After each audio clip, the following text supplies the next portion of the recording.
History of the electric guitar. The 20th century was a big century for music. Before then, music developed at a glacial pace, gradually for hundreds of years. New instruments were invented, styles and tastes changed, but, unlike your mother-in-law's plastic surgery, in a smooth and incremental way. Then 1900 hit and, boom, musical development really went into overdrive, no pun intended.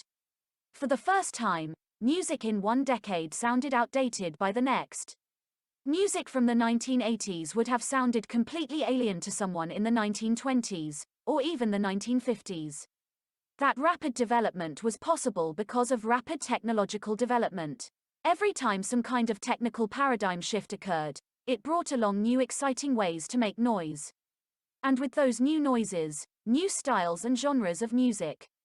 Some inventions ended up being more of a novelty than a new era in music. Theremins were invented way back in 1928, but they're still practically more of a sound effect than a serious musical instrument. Relegated to ignoble roles like extra layer of sound to show that the characters are in space now. But some inventions brought cascading effects, and brought musical paradigm shifts all on their own. In my opinion, the electric guitar is one of the most important musical inventions in history. Don't tell me if you strongly disagree. Originally, guitars were relatively minor instruments in big bands, and electrifying them was just a way to hear them over bigger and bigger swing orchestras. But the electrified guitar soon took a completely unforeseen life of its own. Becoming the star of the show, then taking the place of other instruments, all the way to the inevitable destination, the White Stripes, a band that consisted of literally nothing but a singer who played electric guitar and a drummer. Of course, the guitar has been a basic rhythm or accompaniment instrument for centuries. But it wasn't usually taken as seriously as classical instruments like pianos, organs, and orchestral instruments. Just like today, guitars were popular with regular folk because they were portable and easier than many other instruments to learn. Great for strumming and leading sing-alongs. I love this quote that I found. But now the guitar is no more than a cowbell, so easy to play, especially rasgado, strumming, that there is not a stable lad who is not a musician on the guitar. That could be a classical musician complaining about wannabe rock stars today, but it was said in 1611. At the turn of the 20th century, the guitar was a popular instrument, but it was by no means ubiquitous. Some styles featured lots of guitar playing bluegrass, folk, and other styles of music that could be called early country music. But in other genres, if guitar was present at all, it was more like a guest star than a main attraction. Early jazz bands just as often used guitar, banjo, or piano to play chord accompaniment. But jazz eventually kick-started the guitar's dominance. By the 1930s, jazz bands tended to favor guitar over banjo, a transition probably aided by jazz cigarettes. Guitar could play more complex chords and had a smoother tone that blended more easily. Jazz bands got bigger, and guitarists struggled to be heard over a dozen horn players. They wanted to play solos like the other players. Early electric amplification systems were around speakers, transistors, microphones. It was inevitable. Electric guitar amplification was coming. Electric guitar, early attempts. The demand was there. The means were there. It just had to be figured out. Early electric guitar attempts are fun, because they're all over the place. It's just like early airplanes. There are a handful of different attempts, from different inventors at different times, that are debated to be the first, and they all look pretty crazy by modern standards. Interestingly, anyone familiar with modern electric guitars will recognize a lot of the important early names. Adolf Rickenbacker, yes, that Rickenbacker, worked with Paul Barth and George Beecham to develop the frying pan in 1931-32. This was an electrified Hawaiian lap steel guitar, and it was the first ever electric guitar with any degree of success. But since it was aimed at a specific scene, Hawaiian lap steel guitar players, it's not often remembered as much as some other significant early electric guitars. Still, it paved the way by the late 30s. Other well-known makers like Gibson, Epiphone, National, and Dobro had developed their own versions. In the mid-30s, Vivitone and Rickenbacker introduced the first solid-body electric guitars, as hollow-body guitars were prone to feedback. The first electric guitar to really make a splash was the semi-hollow body Epiphones ES-150. ES for electric Spanish, and 150 because that was the price in 1936 dollars for the guitar, amp, cable bundle, close to $3,000 in 2020 dollars. This was the first commercially successful electric guitar, and quickly spread across the nation's jazz orchestras. Almost immediately, Eddie Durham used the ES-150 to record what is recognized as the first ever guitar solo. The ES-150 was not just the first successful electric guitar, it also provided the template for the jazz guitar. Any modern jazz guitarist would recognize it as such a big semi-acoustic guitar with a single bar-style single-coil pickup, in a lovely sunburst color scheme. It wouldn't look out of place in any modern jazz ensemble. Gibson and Fender. Along came Les Paul. Any musician recognizes his name, and any musician who has dived any deeper than that recognizes his wonderfully weird genius. Les Paul was equal parts guitarist, singer, and mad scientist. He is recognized for his major contributions to electric guitar development and multi-track recording, overdubbing, and close miking. Les had been experimenting since his teenage years with different ways to amplify guitars. First he came up with the rail. Literally 2 feet of rail, the kind that trains run on, with a telephone microphone mounted on top, and a guitar string stretched over that. It couldn't do much, it was heavy and had one string, no tuners, no frets. But Les was enthralled with the tone of the electrically amplified string, that seemed to sustain forever. This led Les to the log. In 1941, Les sawed a guitar in half, and mounted each half on either side of a 2x4. He mounted homemade pickups on the 2x4, strung the strings down it, and created a one-off Franken guitar that also happened to be a functional solid-body electric guitar. The wings from the acoustic archtop were for appearances only. He was excited it had the sustain of the rail, and lacked the feedback of hollow-body guitars, and in typically literal fashion, he called it the log. The rail and the log. Look, no one claims he was a marketing genius. He tried to convince both Epiphone and Gibson, separate companies at the time, to manufacture a solid-body electric guitar, but they both laughed him off. Les Paul's curse with most things he tried was that he was so far ahead of his time, nobody would even understand what he was trying to do for another 10 years. After all these interesting electric guitar attempts that might be better thought of as contraptions than instruments, along came Leo Fender. He owned a radio repair shop in Fullerton, California, and tinkered with guitars and amplifiers in his spare time, despite the fact that he couldn't play guitar himself. In 1946, he created the Fender Esquire, the first mass-produced successful solid-body electric guitar. Perhaps you've heard of it. It was renamed the Telecaster after a few years. I heard a saying about the origins of heavy metal once, and I'll rework it in honor of Leo Fender. You can argue the first electric guitar came before the Fender Esquire, but you can't argue the first electric guitar came after it. After all, pre-Telecaster guitars are mostly only relevant in jazz contexts, if at all. But the Telecaster is still a widely used guitar model. Its tone is considered to be one of the cornerstones of country guitar playing, but it's also been pressed into service in a wide variety of genres. Fender wasn't done changing the world of music. In 1952-54 he and a small team designed the Stratocaster, which might be the ultimate iconic electric guitar design. In fact, the Stratocaster is so famous that it is essentially its own category of electric guitar, along with the various copies and modified versions produced by Fender and others over the years. Its dramatic mid-century googie design is instantly recognizable. It was the first electric guitar to truly look like an electric guitar, and not a modified acoustic. 3 pickups gave it much more tonal control than early 1 or 2 pickup models, and its tremolo arm was a significantly improved design over earlier attempts.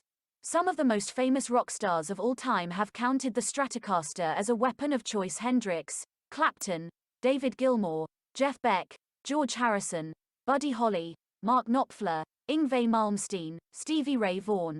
Through the late 50s and early 60s, Fender continued to innovate. Among the guitar models released during this time, 3 guitars known as offset models, after their unique shapes, are quite popular today: the 1958 Jazzmaster, 1962 Jaguar, and 1964 Mustang. But unlike the Telecaster and Stratocaster, these guitars were not immediate runaway successes. Rather, their influence burned slowly. The Jazzmaster was so named because it was meant to appeal to jazz players, though I've actually never seen somebody play jazz on a Jazzmaster. It featured complex electronics that were not as influential as the innovations of the Stratocaster, and quickly became favored for the new surf rock sound. The Jaguar was like an even more Jazzmaster follow-up, even more expensive, with even more complex electronics. The Jaguar was also noteworthy for its shorter scale neck, 24 inches, as opposed to the Stratocasters and Jazzmasters 25.5. It also found success with surf players. I would be clamoring for a surf rock revival if I wasn't afraid of sharks. Finally, the Mustang was simply designed as a student guitar, relatively uncomplicated compared to the other two offsets. It was offered with a 24 inches scale or an even shorter 22.5 version. The offset guitars were relatively successful at their time, but became linked with their moment in the early 60s, and therefore were quickly seen as dated. Then, in the late 70s, they found an even more powerful second wind. As they were seen as uncool, and were therefore cheap second-hand, they became early favorites of punk, new wave, and alternative musicians. Elvis Costello played a Jazzmaster, television played both Jazzmasters and Jaguars, Johnny Marr from the Smiths played a Jaguar, and Kurt Cobain loved his Mustang. Since then, these guitars have become favorites in many scenes: alt-rock, indie, shoegaze. In fact, the eventual status of Fender offsets probably helped save the brand. Fender had been struggling for decades before riding offset reissues back to relevance. Fender is known almost exclusively for its contributions to solid-body guitars.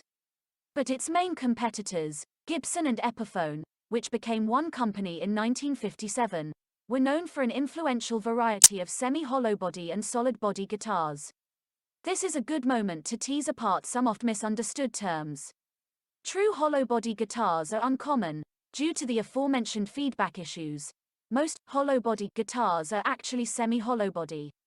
True hollow-body guitars have a completely open body, like acoustic guitars, though they may or may not have sound holes.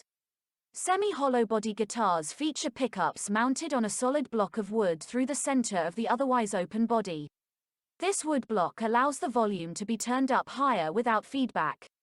The aforementioned Epiphone ES150 is a semi-hollow body.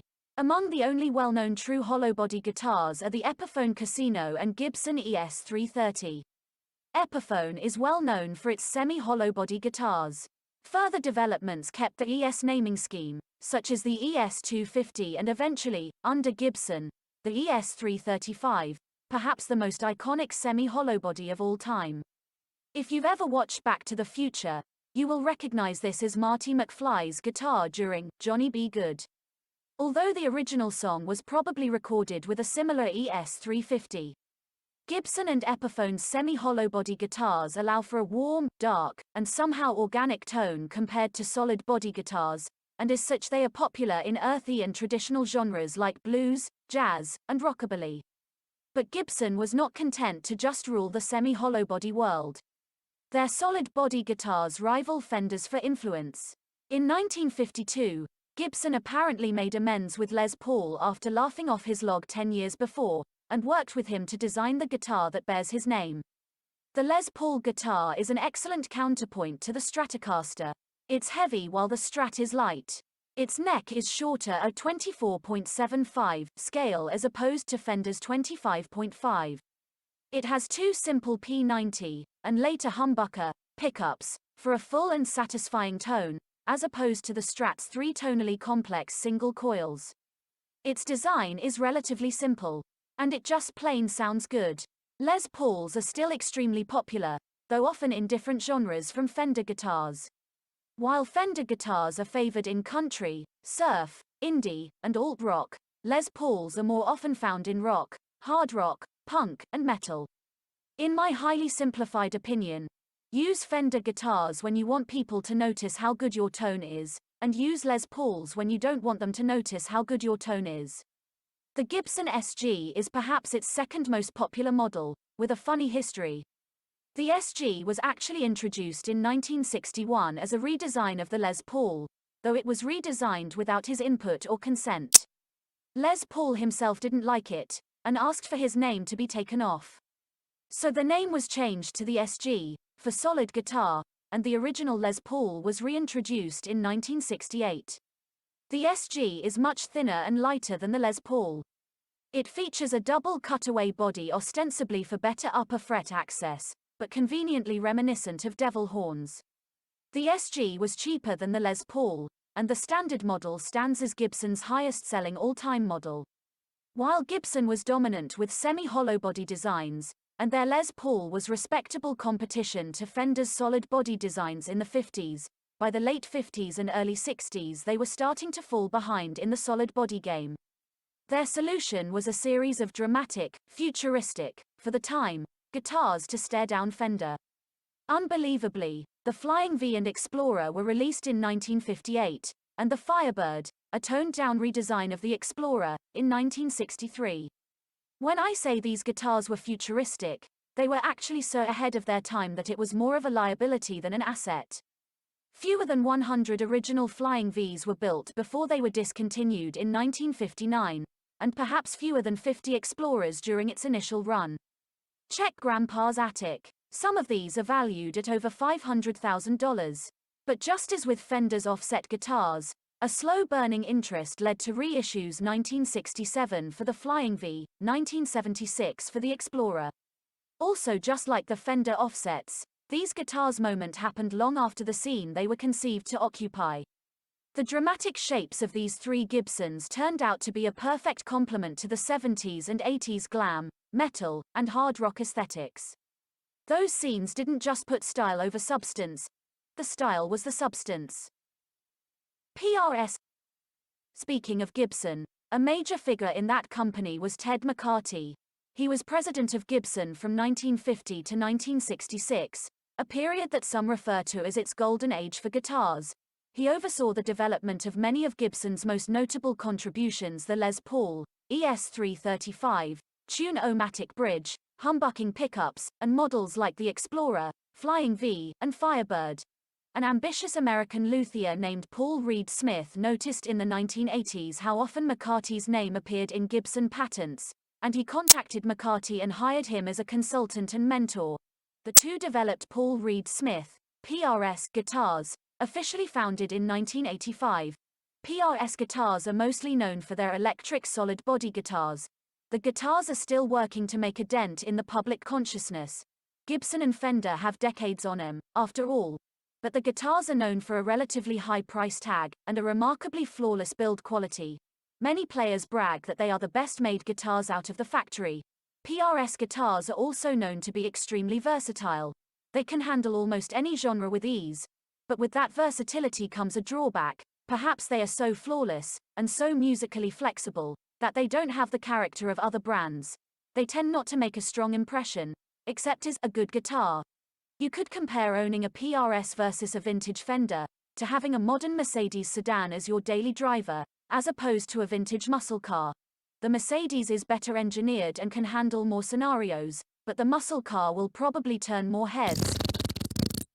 Pass me that washcloth, governor. I'm leaking like a flange. Superstrats. In this author's opinion, the 1980s are a very interesting decade for pop culture.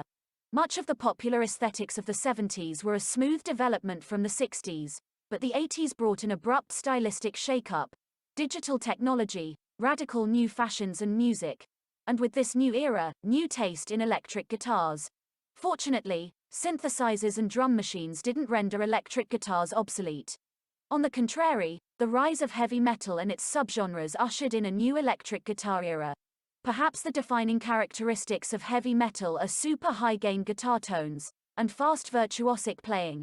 No popular guitar models seemed to quite rise to the challenge, and strangely, many guitar gods maintained their love for the iconic Stratocaster, despite the fact that the guitar was ill-suited to metal.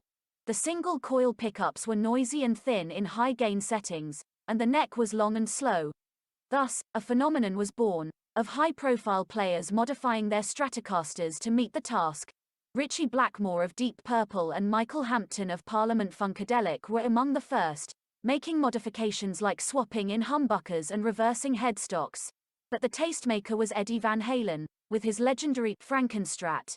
Van Halen's sound was practically the definition of heavy metal, and the world noticed that Eddie played it on an eye-catching modified Stratocaster. Before long, companies like Ibanez, Jackson and Charvel were mass-producing Superstrats, the de facto classification for guitars that resembled Stratocasters but integrated popular mods. Common characteristics included humbucking pickups, a locking Floyd Rose bridge, and more pointed and aggressive styling, with the added bonus that pointier horns gave better access to higher frets. Floyd Rose Bridge. The Floyd Rose Bridge was a huge technical innovation, one of the biggest since the Strat's original bridge. The double locking design allowed for extreme whammy bar pitch bends without losing tuning. The bridge was invented by Mr. Rose in 1976, but found its moment in the 80s. Think of all the Van Halen-style solos that feature dramatic warbling among the finger tapping and pick slides. Charvel and Jackson. Charvel's story echoes Fender's beginnings as a repair shop, and is also interestingly tied to Fender itself. Charvel was a guitar repair shop in Azusa, Southern California in the 1970s. It specialized in repairing Fender guitars, and started to get a reputation among pros. With the rise of modified Stratocasters, Charvel started custom-making Superstrats to order. They employed one Grover Jackson among their staff. Opportunity struck in 1980 when Randy Rhoads of Ozzy's band commissioned a highly modified Flying V from Charvel and Jackson. This was the first Jackson guitar and not the cause of the plane crash. Throughout the 1980s, Charvel and Jackson were among the most well-loved makers of heavy metal guitars, both Superstrat and otherwise.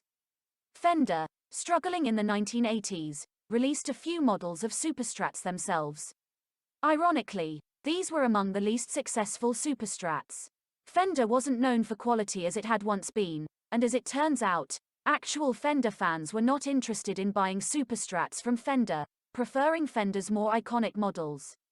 Most Fender Superstrat models were only produced a few years.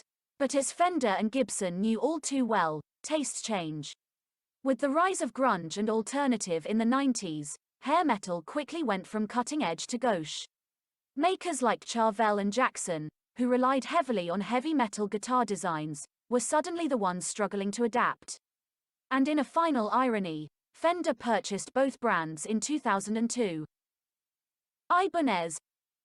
The story of the Japanese brand Ibanez mirrors the story of Japan and the way it entered Western pop culture in the latter 20th century. Ibanez has been making musical instruments as Hoshino Gakki since 1908, but in the 50s and 60s they joined the Japanese craze of building cheap and flamboyant electric guitars.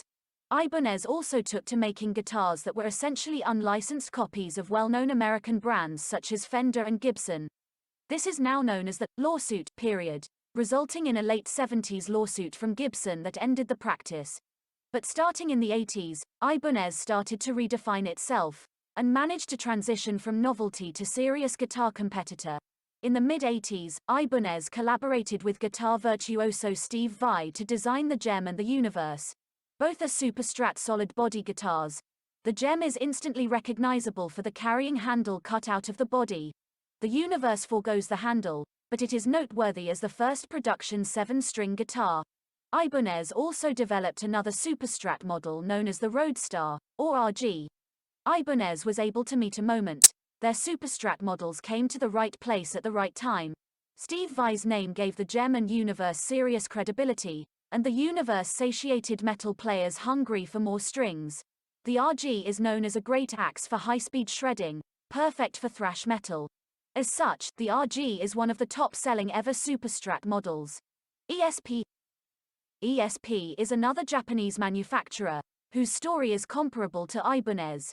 They started out producing custom replacement parts for other makers' guitars, but transitioned to producing their own guitars. Much like Ibanez, many of these were similar to American designs, and a Gibson lawsuit also forced the company to rethink their designs. But before the lawsuit, James Hetfield of Metallica made a splash playing an ESP Explorer clone. ESP went on to become associated with thrash metal, particularly in the 1980s. Then, the company benefited from fortuitous circumstances once again in 2002, when Fender bought Charvel and Jackson, two of ESP's biggest competitors. Many well-known Jackson-endorsed players switched to ESP as a result, and sales ballooned. ESP remains a beloved brand with metal guitarists. Schecter. Much like Charvel, Schecter started as a high-end guitar repair and custom shop in Southern California. In the early 1980s, Schecter began to build their own guitars from scratch, but they kept volume very low and prices and quality very high. This proved to be a winning combination. Many musicians took notice, most notably Yngwie Malmsteen. Finally, investors decided to capitalize on this reputation and expand the brand. Incidentally, Schecter is now owned by Japanese entrepreneur Hisatake Shibuya, who also owns ESP, but he keeps the two brands completely separate, as their characters are very different. Boutique guitars. At this point, you may have noticed a trend. Many well-regarded modern electric guitar brands start as small operations, often as custom or repair shops. Usually in Southern California, it seems to be a regional tradition. The companies build a reputation for quality, score a big endorsement or interesting innovation, and gradually grow. Now that brands like PRS and Schecter are relatively mainstream and can be found in any guitar center, adventurous players can look to boutique makers for a taste of a young brand. You never know who will become a household name. Among the boutique brands gaining a reputation are Suhr Guitars, based in Lake Elsinore, who count Mark Knopfler among their players. Tom Anderson, a protege of Dave Schecter, who were the first makers to use a multi-purpose CNC machine, among other manufacturing innovations. Damel and Kauer, two makers who are innovating with offset guitar designs, picking up where Fender left off in the 1960s. What makes an electric guitar? After all these explorations of the history of electric guitars, and the different makers who have defined the instrument throughout its life, no discussion would be complete without a deeper dive into what precisely makes an electric guitar. Tonewood. Tonewood is very literal. It refers to any wood that is used when making musical instruments, particular for its tonal properties. Electric guitars often feature one kind of tonewood for the body, and another for the neck. Popular tonewoods for electric guitar bodies include alder, a popular choice for a balanced tone, ash, with relatively less mid-range frequency resonance and a lovely choice for a natural unpainted finish, basswood, which is inexpensive and which some dislike for a supposedly cheap sound, mahogany, Gibson's favorite wood, famously hardy with a warm bass tone, and maple, with a sought-after satisfying bright tone. Most fretboards are rosewood, with its warm richness of tone and smooth feel, ebony, with a bright tone and a enticing dark color, or maple once again, which gives yet more brightness when used on the neck. Pickups. Pickups are, of course, one of the defining attributes of an electric guitar. It would be an acoustic guitar otherwise. The vast majority of pickups are single coil or humbuckers. Single coil pickups are inexorably associated with Fender. All the famous models mentioned above employ them. Generally, single coil pickups are physically thin compared to other types. They are known to be somewhat limited in application compared to other types, not great for high-gain genres, and often with a very characteristic tone. But that fussiness has a payoff.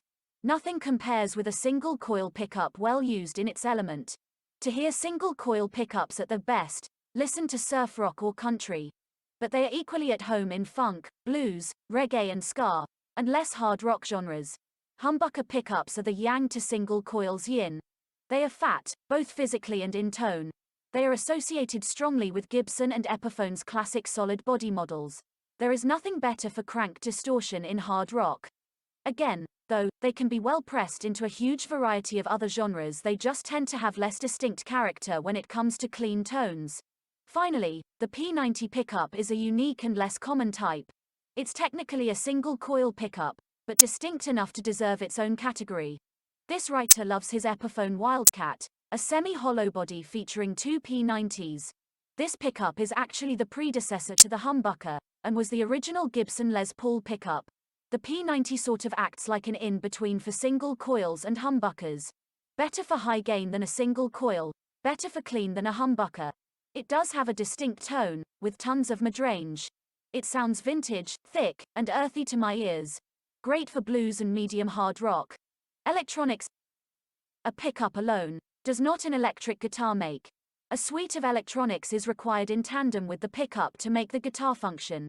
Pickups are generally wired to potentiometers, or pots, as well as switches. A basic electric guitar with 2 pickups will include, at the very least, a volume pot.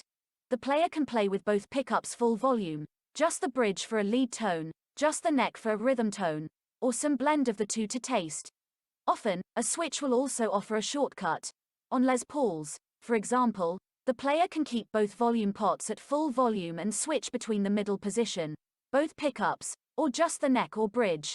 The Stratocaster is famous for its 5-position switch, allowing different combinations of the 3 pickups.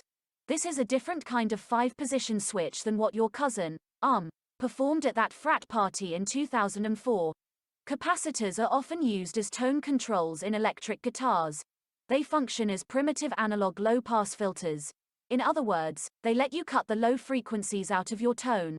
Often, a player will cut the low frequencies for rhythm parts, making more room for bass, vocals, and drums in the mix, and then dial up the tone for lead parts. Guitar wiring can get much more complex, with more switches and pots, coil splitting, phase cancellation, and more. But this covers the basic electronics found on almost all production electric guitars. Neck shape.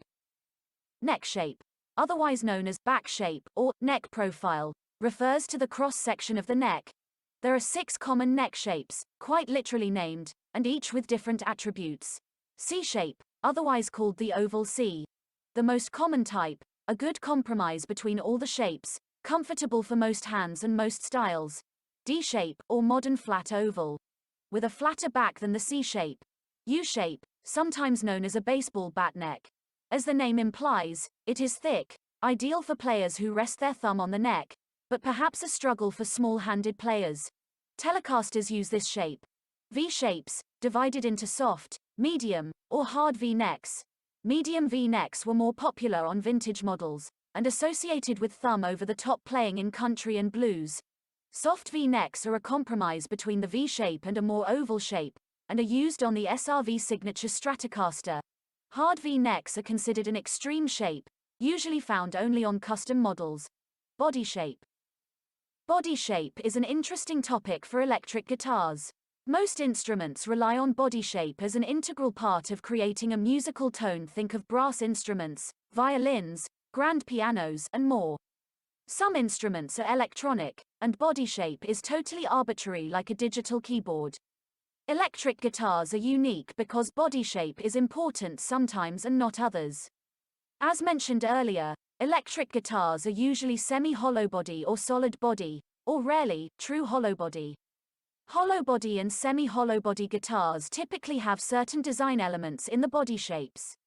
A rounded top and back, otherwise known as an arch top, and F-holes. These elements allow the greatest acoustic resonance to complement the pickup's tone. Body shape is not as important to tone in solid body electric guitars, though. Speaking again of Back to the Future in the very beginning, when Marty is testing a comically large amplifier at Doc Brown's workshop, his guitar has an equally comically tiny body. This is an Erlewine, and its body is barely large enough to mount a bridge, a single humbucker, and a lone knob.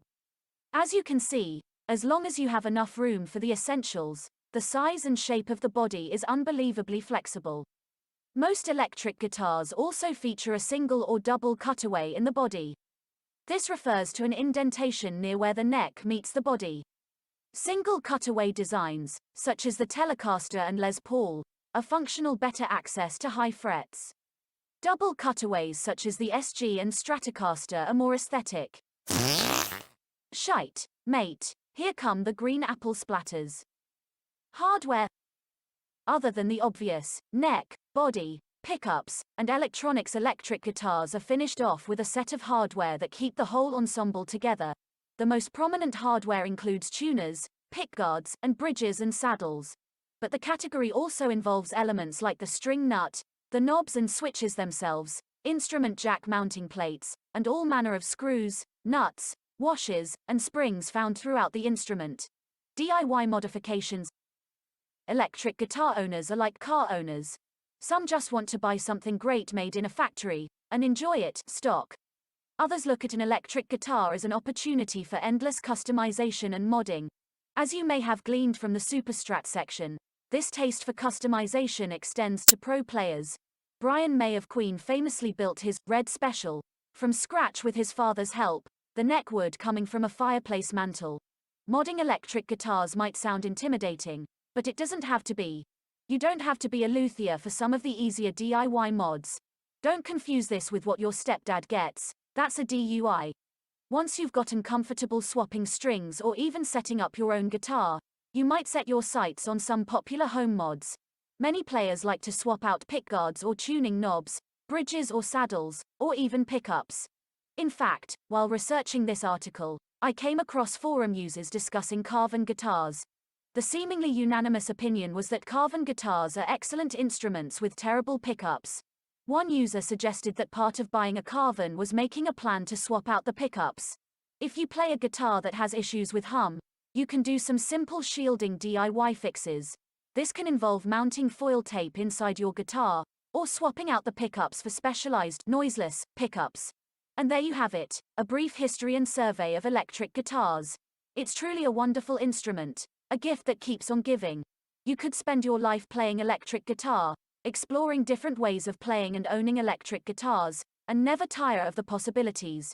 True, electric guitars are in a cultural downswing at the moment, but in this author's opinion, they will return. Nobody could have foreseen the popularity of metal in the 80s or grunge and alt in the 90s, each of which breathed new life into the instrument. So keep playing and always feel the joy of the music.